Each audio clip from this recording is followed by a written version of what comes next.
Hello students, welcome back to my channel. आणि आजच्या व्हिडिओमध्ये आपण इलेक्ट्रिक जनरेटर शिकणार आहोत. या व्हिडिओमध्ये आपण दोन्ही जनरेटर्सबद्दल शिकणार आहोत, that is AC generator and DC generator. पण त्याआधी आपण AC आणि DC म्हणजे काय ही कन्सेप्ट आपण थोडीशी एक्सप्लेन करून घेणार आहोत.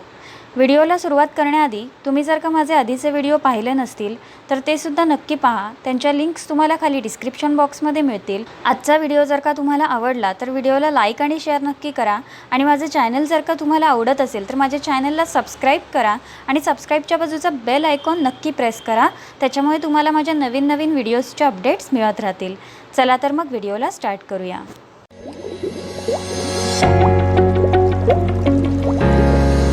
सगळ्यात पहिलं आपण AC आणि DC करंट म्हणजे काय ते एक्सप्लेन करून घेऊया, म्हणजे तुम्हाला इलेक्ट्रिक जनरेटरची कन्सेप्ट इझिली कळेल. Okay, so AC means alternating current आणि DC मीन्स डायरेक्ट करंट. हे तुम्ही तुमच्या आधीच्या क्लासमध्ये शिकला असाल. इंडियामध्ये प्रत्येक घरी जी इलेक्ट्रिसिटी प्रोव्हाइड केली जाते ती कुठल्या फॉर्ममध्ये असते तर AC फॉर्ममध्ये. का AC फॉर्ममध्ये असते ते आपण पुढे बघणार आहोत. Okay, so first of all आपण बघूया DC करंट म्हणजे काय. Non-oscillatory current flowing in one direction in a circuit from the cell to cell, such a current is called the direct current. Okay, आता ही डेफिनेशन वाचल्यानंतर तुम्हाला थोडंसं complicated वाटत असेल, पण तसं नाही आहे. आता त्यांनी काय सांगितलं, नॉन ऑसिलेटरी. ऑसिलेटरी म्हणजे काय ते आपण सगळ्यात पहिले एक्सप्लेन करून घेऊया. ऑसिलेशन म्हणजे तुम्हाला माहिती असेल, ऑसिलेटरी मोशन हे तुम्ही तुमच्या 6th स्टँडर्ड 5th स्टँडर्डमध्ये शिकला असाल. ऑसिलेटरी म्हणजे काय तर याचे एक्झाम्पल्स आहेत पेंड्युलम क्लॉक. पेंड्युलम क्लॉकमध्ये जो पेंड्युलम असतो त्याचं मोशन कसं असतं, फॉरवर्ड डायरेक्शन त्यानंतर पुन्हा बॅकवर्ड डायरेक्शन. ओके, तर अशा मोशनला काय म्हणतात, ऑसिलेटरी मोशन. त्यानंतर याचं दुसरं एक्झाम्पल आहे स्विंग. गार्डनमध्ये गेल्यानंतर तुम्ही पाळण्यावरती बसता तर त्याचंसुद्धा मोशन कसं असणार आहे, फॉरवर्ड बॅकवर्ड. ओके, मग अशा मोशनला काय म्हणतात, ऑसिलेटरी. मग डायरेक्ट करंटमध्ये जे करंटचं मोशन आहे ते कसं आहे, नॉन ऑसिलेटरी. ओके, म्हणजेच ते करंट एका डायरेक्शनमध्ये फ्लो होतं आहे. Okay, from cell to cell. Cell to cell का म्हटलं आहे त्यांनी, तर from positive terminal to negative terminal ह्या एकाच डायरेक्शनमधून डायरेक्ट करंटमध्ये करंटचा फ्लो असतो. ओके, तर अशा करंटला काय म्हणतात, डायरेक्ट करंट. ओके, आता इथे डायग्राममध्ये बघा म्हणजे तुम्हाला व्यवस्थित लक्षात येईल. इथे मी सर्किट ड्रॉ केला आहे. हा रेझिस्टर आहे आणि ते सेल कनेक्टेड आहे. तर ह्या सेलचा हा पॉझिटिव्ह टर्मिनल आहे आणि हा नेगेटिव्ह टर्मिनल. ओके, मग डायरेक्ट करंटमध्ये करंटचा फ्लो कसा आहे, नॉन ऑसिलेटरी, म्हणजेच एका डायरेक्शनमध्ये from positive terminal to negative. आणि म्हणून त्यांनी काय म्हटलं आहे, फ्रॉम सेल टू सेल, सेलच्या एका टर्मिनलपासून दुसऱ्या टर्मिनलमध्ये. Okay, such a current is called as direct current. आता आपण डायरेक्ट करंटच्या थोड्या कॅरेक्टरिस्टिक्स बघूया. तर it can be increased, decreased or can be stable. आता हा जो डायरेक्ट करंट आहे याचं स्पीड एकतर आपण इन्क्रीज करू शकतो किंवा त्या करंटला आपण डिक्रीजसुद्धा करू शकतो किंवा त्याला आहे त्या स्पीडमध्ये सुद्धा ठेवू शकतो, म्हणजेच स्टेबलसुद्धा ठेवू शकतो. Okay, it flows in one direction हे आपण आत्ताच बघितलं. तर हा नॉन ऑसिलेटरी आहे, म्हणजेच तो एका डायरेक्शनमध्ये फ्लो होतो आहे. ओके, तर ह्यालाच काय म्हणतात, DC करंट. आता आपण बघूया अल्टरनेटिंग करंट म्हणजे काय, AC करंट म्हणजे काय. A current changing in magnitude and direction after equal interval of time. आता हे equal interval of time is important. Okay, is called as alternating current. आता असा करंट ज्याच्यामध्ये त्या करंटचं मॅग्नेट्यूड प्लस त्याचं डायरेक्शन दोन्ही चेंज होतं आहे आणि ते कधी चेंज होतं आहे तर इक्वल इंटरवल ऑफ टाईम. प्रत्येक सायकलमध्ये ठराविक वेळेनंतर त्याचं मॅग्नेट्यूड आणि डायरेक्शन चेंज होतो आहे. अशा करंटला काय म्हणतात, अल्टरनेटिंग करंट. ओके, आता इक्वल इंटरवल ऑफ टाईम म्हणजेच काय तर एक सायकल असते करंटची. फॉर एक्झाम्पल जसं DC करंटमध्ये from positive terminal to negative terminal एका वेळेला जर का करंट फ्लो झाला तर त्याला आपण काय म्हणू शकतो, एक सायकल कंप्लीट झाली. तसंच अल्टरनेटिंग करंटमध्ये सुद्धा एक सायकल कंप्लीट होते आणि त्या सायकलमध्ये हा जो मॅग्नेट्यूड आणि डायरेक्शन असतो करंटचा तो चेंज होतो. ओके, तर आता आपण बघूया ह्या डायग्राममध्ये. इथे AC करंट ड्रॉ केलेला आहे.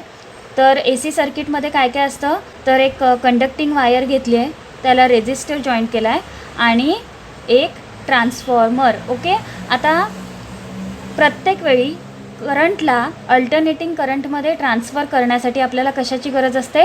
ट्रान्सफॉर्मरची गरज असते. हे मी तुम्हाला माझ्या बायोलॉजीच्या लेसनमध्ये एक्सप्लेन केलेलं आहे. त्याची लिंक तुम्हाला वरती आय बटनमध्ये मिळेल. तिथे जाऊन तुम्ही जर का हा पॉईंट बघितलात तर तुम्हाला व्यवस्थित लक्षात येईल. ओके. आपल्याला ज्यावेळेस अल्टरनेटिंग करंट हवा असतो त्यावेळेस तो करंट आपल्याला डायरेक्ट करंटमधून मिळतो. ओके. मग डायरेक्ट करंटचं ट्रान्सफॉर्मेशन ए सी करंटमध्ये करण्यासाठी आपल्याला ट्रान्सफॉर्मरची गरज असते. ओके. सो म्हणून इथे मी ए सी करंटमध्ये ए सी सर्किटमध्ये ट्रान्सफॉर्मर दाखवलेला आहे. आता काय होतं याच्यामध्ये कसं फ्लो असणार आहे? सगळ्यात पहिल्या वेळेला जो पहिली सायकल असेल त्याच्यामध्ये पहिल्यांदा इथून फ्लो झाला, करंटची स्टार्टिंग झाली तर असा फ्लो असणार आहे from this point to this point. Okay. ही झाली हाफ सायकल. त्याच्यानंतर दुसऱ्या वेळेला काय होणार आहे? इथून करंट पुन्हा पाठी फिरणार आहे आणि त्याचं डायरेक्शन कसं असणार आहे? From this point to this point. Okay. म्हणजेच काय झालं तर एका वेळेला करंटचं डायरेक्शन कसं होतं? From this point to this point आणि सेकंड टाईमला from this point to this point. Okay. ही झाली एक कंप्लीट सायकल. आणि ह्यामध्ये काय झालं तर ह्या करंटचं मॅग्निट्यूड प्लस डायरेक्शन दोन्हीही चेंज झालेत. ओके. आणि अशा करंटला काय म्हणतात? Alternating current. आता आपण अल्टरनेटिंग करंटचे कॅरेक्टरिस्टिक्स बघूया. It increases to maximum in the other direction and again reduce to zero. Okay. आता बघा त्यांनी काय सांगितलं आहे, व्यवस्थित लक्ष द्या. इथे ह्या चार्टमध्ये बघा तुम्ही, हा जो चार्ट मी इथे शो केला आहे त्याच्यामधून तुम्हाला ए सी आणि डी सी करंट व्यवस्थित कळतील. ओके. सगळ्यात पहिला हा जो रेड कलरमध्ये मी लाईन ड्रॉ केली आहे that is alternating current. Okay. काय होतं अल्टरनेटिंग करंट ज्यावेळेस स्टार्ट होतो त्यावेळेस तो एका मॅक्झिमम पॉईंटला जाऊन थांबतो. ओके. फॉर एक्झाम्पल ह्या करंटमध्ये ह्या वेवमध्ये मॅक्झिमम पॉईंट किती आला आहे? 1 आला आहे. ओके. इथे जाऊन तो थांबला. त्यानंतर पुन्हा तो खाली आला आहे 0ला. ओके. हा 0 आहे. आणि त्यानंतर पुन्हा तो रिव्हर्स डायरेक्शनमध्ये मॅक्झिमम पॉईंटला गेला आहे. ओके. इथे बघा मॅक्झिमम पॉईंट 1 आहे. थोडंसं ड्रॉईंगमध्ये प्रॉब्लेम झाला आहे, समजून घ्या. ओके. त्यानंतर पुन्हा तो वरती गेला आहे 0ला आणि पुन्हा तो फॉरवर्ड डायरेक्शनला मॅक्झिमम पॉईंटला जाऊन पोचला आहे. ओके. त्यानंतर पुन्हा तो 0ला, पुन्हा रिव्हर्समध्ये मॅक्झिमम पॉईंट आणि पुन्हा 0. ओके. अशा पद्धतीने अल्टरनेटिंग करंट मॅक्झिमम पॉईंटला पोचतो आणि पुन्हा 0ला येतो. फॉर एक्झाम्पल इथे मी दाखवते. सपोज हा पेंड्युलम क्लॉक आहे, त्याचं डायरेक्शन कसं असणार आहे? इथे 0 म्हणूया आणि इथे आपण 5 म्हणूया, इथे 5 म्हणूया. हा पेंड्युलम आहे आणि ह्या पेंड्युलमचं मोशन कसं असणार आहे? सगळ्यात पहिलं मॅक्झिमम 5, त्यानंतर पुन्हा तो पाठी येणार आहे 0ला आणि त्यानंतर रिव्हर्स 5. ओके. -5ला. त्यानंतर पुन्हा इथून तो 0ला येणार आहे. असं ज्यावेळेस मोशन असेल करंटचं त्यावेळेस तो कुठला करंट असतो? Alternating current. ओके. पण तेच जर तुम्ही डायरेक्ट करंट बघितलात तर डायरेक्ट करंट 1 डायरेक्शनमध्ये फ्लो होतो आहे. ओके. सो आता सगळ्यात पहिलं मला तुम्हाला सांगायचं आहे की ह्या नोट्स नाही आहेत इलेक्ट्रिक जनरेटरच्या, त्याच्यामुळे तुम्ही लगेच कॉपी करून घेऊ नका. इलेक्ट्रिक जनरेटरच्या नोट्स मी तुम्हाला व्हिडिओच्या एंडला दिलेल्या आहेत, तर त्यावेळी तुम्ही त्या कॉपी करून घ्या. ओके. सो इलेक्ट्रिक जनरेटर, आपल्या मागच्या व्हिडिओमध्ये आपण इलेक्ट्रोमॅग्नेटिक इंडक्शन हा पॉईंट कवर केलेला आणि त्याच्यामधून आपण काय शिकलो होतो तर जर का कंडक्टर किंवा मॅग्नेट ह्या दोघांपैकी एक वस्तू जर का मोशनमध्ये असेल तर आपण ह्या कंडक्टरमध्ये करंट प्रोड्यूस करू शकतो आणि त्या करंटला काय म्हणतात? इंड्यूस्ड करंट म्हणतात. ओके. आणि ते प्रिन्सिपल काय होतं तर electric current can be produced in a conductor with the help of moving magnet. Okay. मग त्या व्हिडिओमध्ये आपण काही एक्सपेरिमेंट्स करून बघितल्या आणि त्या एक्सपेरिमेंट्समधून आपण काय केलं होतं? करंट प्रोड्यूस करताना बघितला होता. ओके. पण तो जो करंट प्रोड्यूस झाला होता तो खूप स्मॉल मॅग्निट्यूडचा होता. ओके. म्हणजेच खूप छोट्या प्रमाणात प्रोड्यूस झालेला, म्हणजेच 1 मिली ॲम्पियर किंवा 1 ॲम्पियरपर्यंत प्रोड्यूस झाला होता. पण इलेक्ट्रिक जनरेटरमध्ये काय केलं जातं तर खूप मोठ्या मॅग्निट्यूडमध्ये इलेक्ट्रिसिटी प्रोड्यूस केली जाते, म्हणजेच खूप मोठ्या प्रमाणात इलेक्ट्रिसिटी प्रोड्यूस केली जाते. ओके. मग जो प्रिन्सिपल इलेक्ट्रोमॅग्नेटिक इंडक्शनमध्ये आपण शिकलो होतो त्याच प्रिन्सिपलचा यूज करून इलेक्ट्रिक जनरेटरमध्ये खूप मोठ्या मॅग्निट्यूडची एनर्जी प्रोड्यूस केली जाते. ओके. आता ही मोठ्या मॅग्नेट्यूडची एनर्जी कशासाठी गरजेची असेल, तर ज्यावेळी मोठमोठ्या पॉवर स्टेशन्समध्ये इलेक्ट्रिसिटी जनरेट केली जाते, तिथून ती इलेक्ट्रिसिटी नंतर आपल्या घरांमध्ये पोचते. मग ते डिस्टन्स खूप लांब असतं. ओके. आणि अशा लाँग डिस्टन्समध्ये ज्यावेळी इलेक्ट्रिसिटी फ्लो करायची आहे, त्यावेळी इलेक्ट्रिक जनरेटरचा यूज केला जातो. ओके. कारण जर का आपण इलेक्ट्रिसिटी बॅटरीचा यूज करून प्रोड्यूस केली, तर त्याच्यासाठी खूप मोठ्या बॅटरीची आपल्याला गरज लागेल. पण आता एवढी मोठी बॅटरी आपण कशी प्रोड्यूस करणार, म्हणून सायंटिस्टनी काय केलं, मायकल फॅरेडेनी इलेक्ट्रोमॅग्नेटिक इंडक्शनचा शोध लावला. त्याच्यासाठी एक्सपेरिमेंट्स केल्या आणि त्यांनी विदाऊट बॅटरी ह्या कंडक्टरमध्ये करंट प्रोड्यूस करून दाखवला आणि त्या करंटला आपण काय म्हणतो, इंड्यूस्ड करंट. ओके. मग लाँग डिस्टन्समध्ये आपल्याला जर का इलेक्ट्रिसिटी फ्लो करायची असेल, तर इलेक्ट्रिक जनरेटरचा यूज केला जातो. ओके. आता आपण शॉर्टमध्ये बघूया इलेक्ट्रिक जनरेटरमध्ये नक्की एनर्जी कशी प्रोड्यूस केली जाते. Mechanical energy is used to rotate the coil in the magnetic field and electricity is produced. म्हणजेच काय, त्यांनी थोडक्यात आपल्याला सांगितलं आहे मेकॅनिकल एनर्जी कशासाठी यूज केली जाते. ही जी कॉईल आहे, कंडक्टिंग कॉईल, तिला रोटेट करण्यासाठी मेकॅनिकल एनर्जीचा यूज केला जातो आणि त्यानंतर इथे इलेक्ट्रिसिटी प्रोड्यूस होते. ओके. सो आता सगळ्यात पहिलं आपण बघूया कंपोनंट्स काय काय यूज केलेत इलेक्ट्रिक जनरेटरमध्ये. फर्स्ट ऑफ ऑल मॅग्नेट, त्यानंतर conducting coil, rectangular conducting coil, त्यानंतर एक ॲक्सिल आहे, 2 रिंग्स आहेत. ओके. रिंग इलेक्ट्रिक मोटारमध्ये आपण स्प्लिट रिंग बघितलेल्या होत्या, कारण त्याचे 2 तुकडे केलेले होते. ओके. हाफ होत्या त्या, पण इथे एक पूर्ण कंप्लीट रिंग आहे. अशा 2 रिंग्स इथे यूज केल्यात आणि 2 कार्बन ब्रशेस, त्याला आपण नाव दिलं आहे B1 आणि B2. त्यानंतर एक्सटर्नल सर्किट कनेक्ट केलं आहे आणि त्या सर्किटमध्ये गॅल्व्हॅनोमीटर कनेक्ट केलेला आहे. ओके. आता आपण बघूया कनेक्शन कसं केलं आहे. सगळ्यात पहिलं मॅग्नेटिक फील्डच्या मध्ये ह्या कंडक्टिंग वायरला प्लेस केलं आहे. ओके. मॅग्नेटिक फील्ड इथे आहे असा आणि याच्यामध्ये बरोबर कंडक्टिंग वायर प्लेस केलेली आहे. कंडक्टिंग वायर ABचा जो एंड आहे, म्हणजे हा एंड, तो कशाला कनेक्ट केलेला आहे, तर रिंग R1ला. ओके. ही R1 आहे आणि ह्याला ही कनेक्टेड आहे. कार्बन ब्रशला कनेक्टेड नाही आहे. ओके. हा एंड, हा टर्मिनल कुठे कनेक्टेड आहे, तर रिंग R1ला. त्यानंतर रिंग R1 कशाला कनेक्टेड आहे, B1ला. ओके.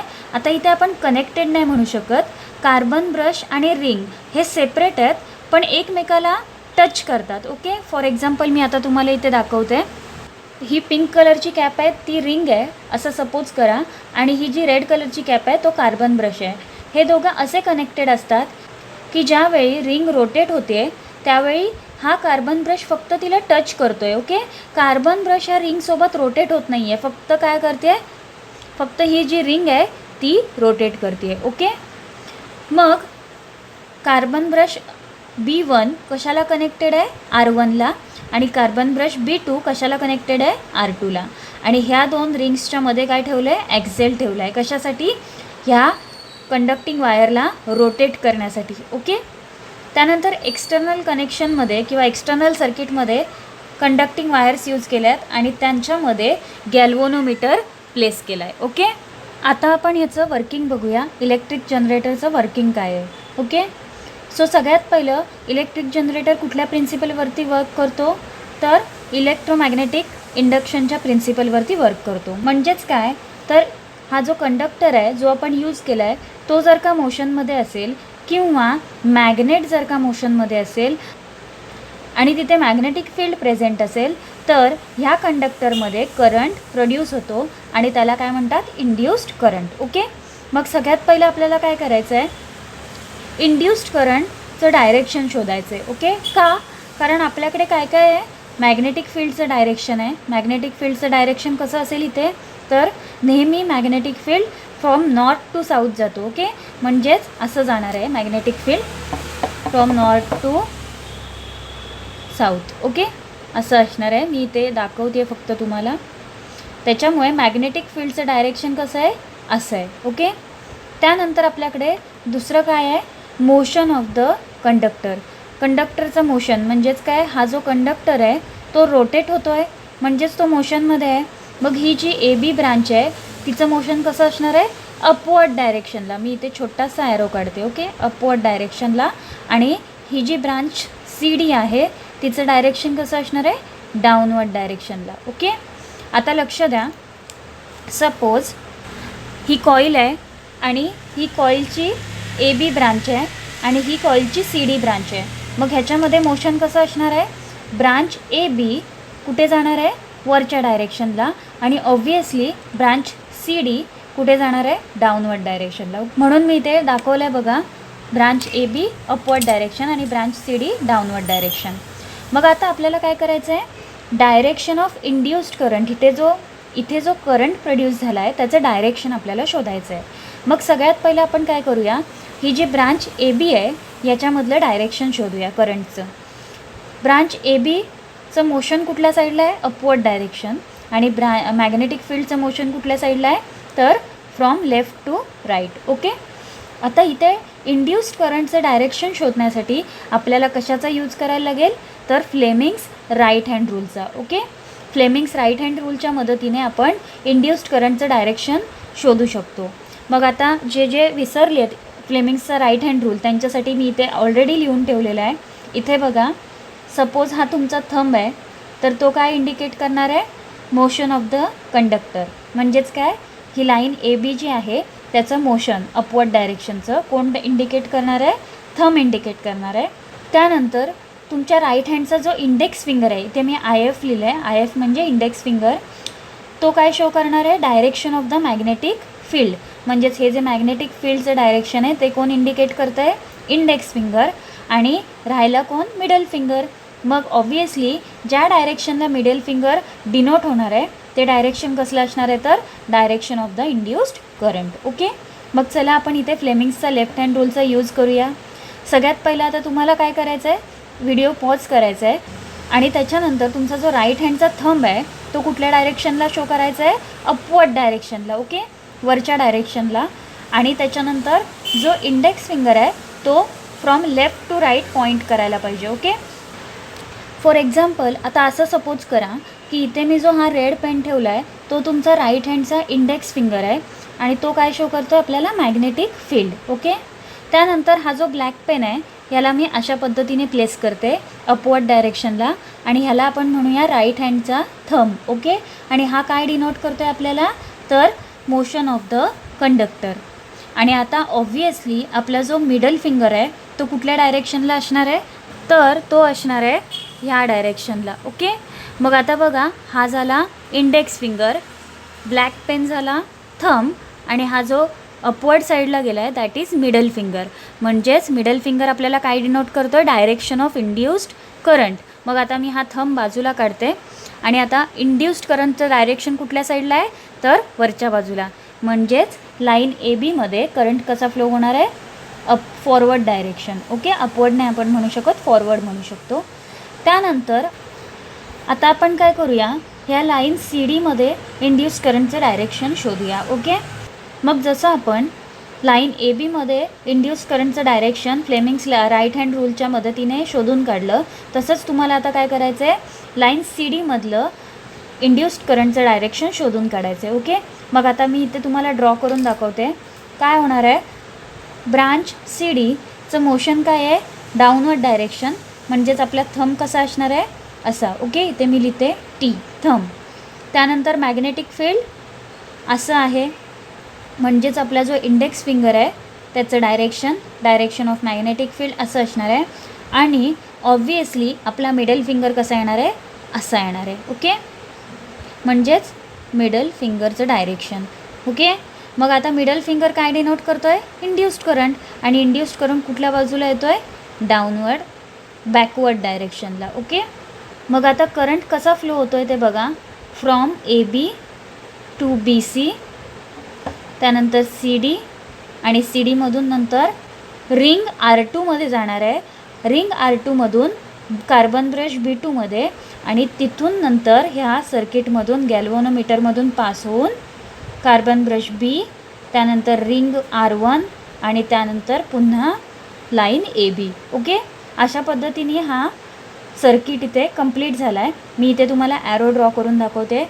लाईन AB कडून CD त्यानंतर B2मधून कसं येणार आहे, असं येणार आहे आणि त्यानंतर असं जाणार आहे. ओके. मग आत्ता जो आपण करंटचा फ्लो बघितला कसा होता, फ्रॉम AB BC CD, त्यानंतर इथून B2 आणि B2मधून नंतर पुढे B1. ओके.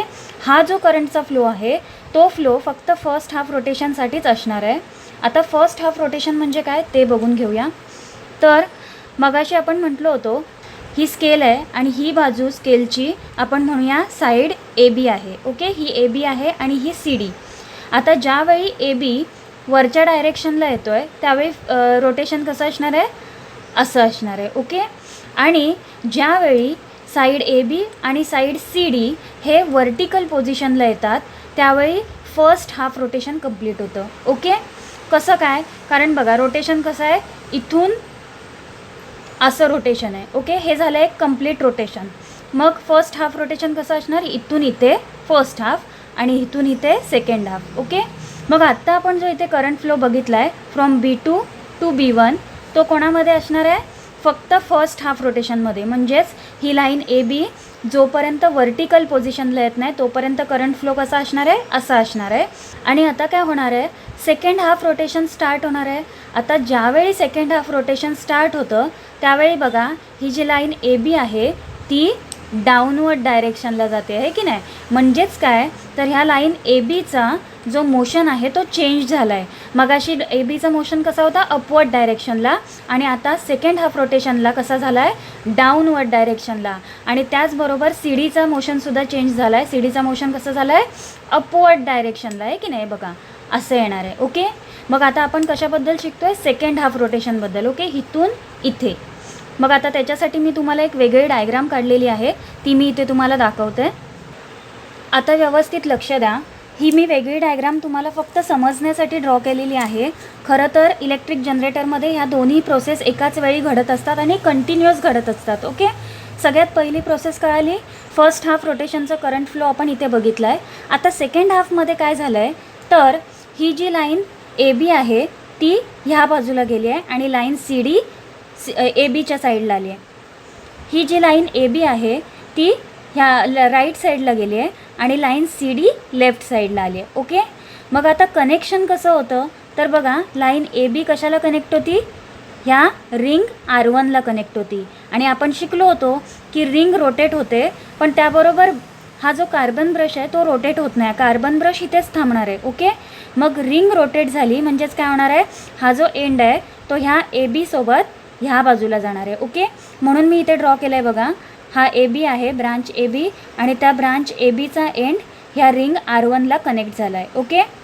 त्यानंतर त्याचप्रमाणे ही जी CD ब्रांच आहे त्याचं कनेक्शन आपण इथे बघूया. ही जी CD ब्रांच आहे याचं कनेक्शन कुठे होतं, रिंग R2ला होतं आणि B2 इथेच राहणार आहे. ओके. फक्त रिंग R2 कुठे जाणार आहे, हे कनेक्शन ह्या साईडला जाणार आहे. ओके. म्हणून मी इथे ड्रॉ केलं आहे बघा, हा CD आहे, ब्रांच CD, आणि त्याचं कनेक्शन डायरेक्ट R2ला केलं आहे. इथे तुम्हाला असं वाटेल की कार्बन ब्रशला कनेक्टेड आहे, पण तसं नाही आहे. मी ड्रॉ करताना केलं आहे. खरं तर ही जी एंड आहे, ही जी कॉपर वायर आहे ती ह्या कार्बन ब्रशच्या खालच्या बाजूने आली आहे. ओके. मग आता परत पुन्हा जसं फ्लेमिंग्स लेफ्ट हँड रूलचा आपण यूज करून इथे इंड्यूस्ड करंटचं डायरेक्शन शोधलं होतं तसंच आपण आता इथे सुद्धा शोधायचं आहे. ओके. मग आता ह्या ब्रांच CDचं मोशन कसं आहे, अपवर्ड डायरेक्शनला, आणि ब्रांच ABचं मोशन कसं आहे, डाऊनवर्ड डायरेक्शनला.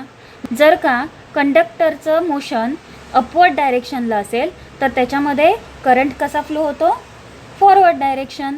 आणि जर का कंडक्टरमध्ये मोशन कसा असेल, डाऊनवर्ड डायरेक्शनला असेल तर करंटचा फ्लो कसा असणार आहे, बॅकवर्ड डायरेक्शनला. ओके. मग आता इथून करंट कसा फ्लो होतो आहे, फ्रॉम DC, त्यानंतर CB, त्यानंतर BA and then into ring R1. Okay. आता व्यवस्थित लक्ष द्या, रिंग R1मधून करंट कुठे जातो आहे, तर ऑब्वियसली ह्या B1मध्ये. ओके. आणि त्यानंतर B1मधून करंट गॅल्व्हनोमीटरमध्ये येणार आहे आणि त्यानंतर it will go into carbon brush B2 and then into R2. हे बघा इथून येऊन तो कसा जाणार आहे, R2मध्ये जाणार आहे आणि R2मधून पुन्हा तो वरती जाणार आहे. ओके. आता इथे लक्ष द्या, हे जे फर्स्ट हाफ रोटेशन आहे त्याच्यामध्ये काय झालं होतं, करंट ए बीमधून येऊन सी डीमध्ये आला होता आणि तिथून नंतर डायरेक्ट कार्बन ब्रश बी टूमध्ये गेला होता. ह्या साईडला काय झालं आहे, करंट डी सीमधून येऊन बी एमध्ये आला आहे आणि त्यानंतर डायरेक्टली करंट कुठे गेला आहे, बी वनमध्ये गेला आहे.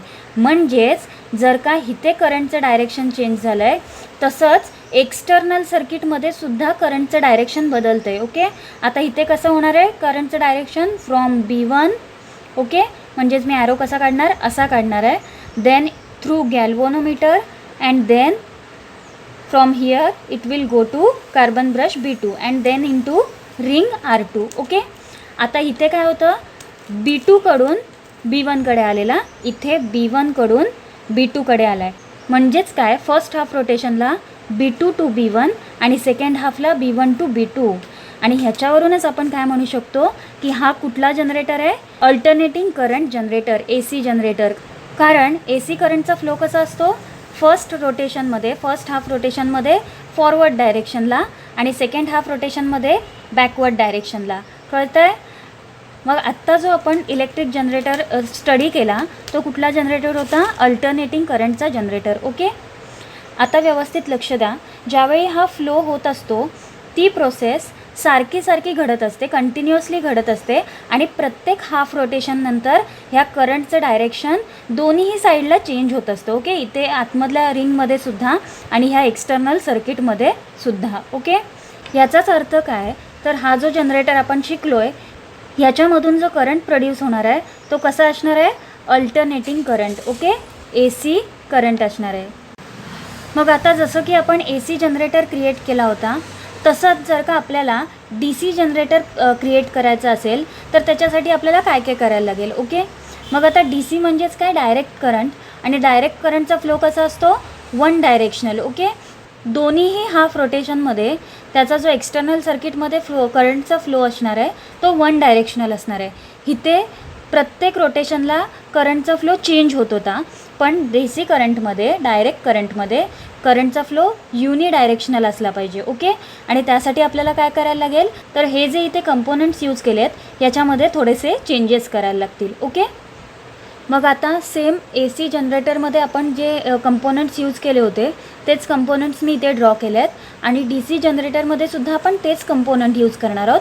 फक्त इथे जे कनेक्शन केलेलं आहे ए सी जनरेटरमध्ये ते आपल्याला चेंज करायला लागणार आहे. ओके, आता ए सी जनरेटरमध्ये आपण 2 रिंग्स वापरल्या होत्या, पण आपल्याला डी सी जनरेटर क्रिएट करण्यासाठी 2 स्प्लिट रिंग्स वापरायचे आहेत. आता स्प्लिट रिंग म्हणजे काय, एक पूर्ण रिंग घ्यायची आहे आणि त्याचे 2 तुकडे करायचे आहेत. ओके, अशात एका रिंगचे 2 तुकडे आपल्याला इथे यूज करायचे आहेत आणि त्या हाफ रिंगला आपण काय म्हणणार आहोत, R1 आणि दुसऱ्या हाफ रिंगला R2. ओके, त्याचबरोबर कार्बन ब्रशेस B1 आणि B2 आहेत. त्यानंतर एक कंडक्टर घेतला आहे आणि त्याला रेक्टँग्युलर लूपमध्ये कनेक्ट केलं आहे.